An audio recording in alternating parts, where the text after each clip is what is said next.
ಪೋಹಿ ಜಂತ ಪೋಹಿ ಲಕ್ಕ ಪೇವ ಇದು ಕರ್ನಾಟಕಗಳು ಕನ್ನಡದಾಗ ಹೇಳ್ತಾರೆ ಇವಾಗ ಜೇರ ಲಕ್ಕ ಪೋಹಿ ಜಂತ ಪೋಹಿ ಲಕ್ಕ ಪೇವ ಹಿಂಗಂದ್ರೆ ಏನಂತ ಕೇಳಿದ್ರ ಹುಡುಗಿ ನನ್ನ ಲೆಕ್ಕಕ್ಕೆ ಬರ್ಲಿಲ್ಲ ಅಂದ್ರ ಹುಡುಗಿ ನನ್ನ ಲೆಕ್ಕಕ್ಕೆ ಬರ್ಲಿಲ್ಲ ಅಂದ್ರೆ ಹುಡುಗಿ ಲೆಕ್ಕಕ್ಕೆ ಹೋಗಿ ಹುಡುಗನ ಲೆಕ್ಕಕ್ಕೆ ಹುಡುಗಿನ ತರಬೇಕ ತರಬೇಕಲ್ಲ ಹುಡುಗಿದ ಕಳಿತತ್ತ ಸುಮ್ ಕುಂದಿರ್ಬೇಕಂತ ಹೌದಾ ಅದಕ್ಕ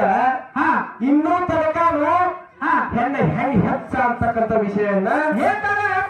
ಆಗ್ಲಿಲ್ಲ ಅದಿಲ್ಲ ಅದಕ್ಕೆ ಈ ಹಾಡು ಹಾಡಿದ್ದ ನಂದು ನಿಂದು ಹಾಡಿಕೆ ಚಲೋ ಮಾಡ್ತಿ ಅಂತೇಳಿ ಬೆಳಕೂಡು ಗ್ರಾಮದ ಹಿರಿಯರ ಕೂಡಿ ಏನ್ ಮಾಡ್ಯಾರಪ್ಪ ಅಂತಂದ್ರ ನಿನಗೊಂದಿಷ್ಟು ರೊಕ್ಕ ಕೊಟ್ಟು ನನಗೊಂದಿಷ್ಟು ರೊಕ್ಕ ಕೊಟ್ಟ ಇವತ್ತು ಸಂಚಾರ ಹಾಡಿಕೆ ಮಾಡಿ ಅಂತ ಕೂಡಿಸಿದ್ರು ನಾನು ನಿನ್ನ ಮದ್ವಿ ಮಾಡಿದ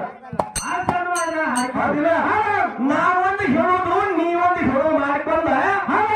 ಚಂದಿದ್ದ ಸಂಸಾರ ಮುರಿದು ಹೊಂಟೀನಿ ಹೌದಿಲ್ಲ ಅದಕ್ಕೆ ಈ ಹಾಡು ಹಾಡಿದ್ದೀನಿ ಕರೆಯಲ್ಲ ಮಾತ ಹೌದಿಲ್ಲ 18 ಹಾಡಿಕೆ ಅಂದ್ರೆ ಹೆಂಗ ಹ್ಯಾಂತಿ ಚಚ್ಚಿ ಗಂಡಗಾಗಬಾರ್ದಂತ ಗಂಡನ ಚಚ್ಚಿ ಆಗಬಾರ್ದಂತ ಊರ್ದ ಉಪ್ಪಿನಕಾಯಿ ತಂಗಿರ್ಬೇಕು ಹೌದಿಲ್ಲ ಅದಕ್ಕೆ ಸೋಜೋಡಿ ಕೆಲವೊಂದ್ರು ಬಹಳ ಶಾಣೆ ಅದಾರ ಬಹಳ ಓದ್ಕೊಂಡಾರ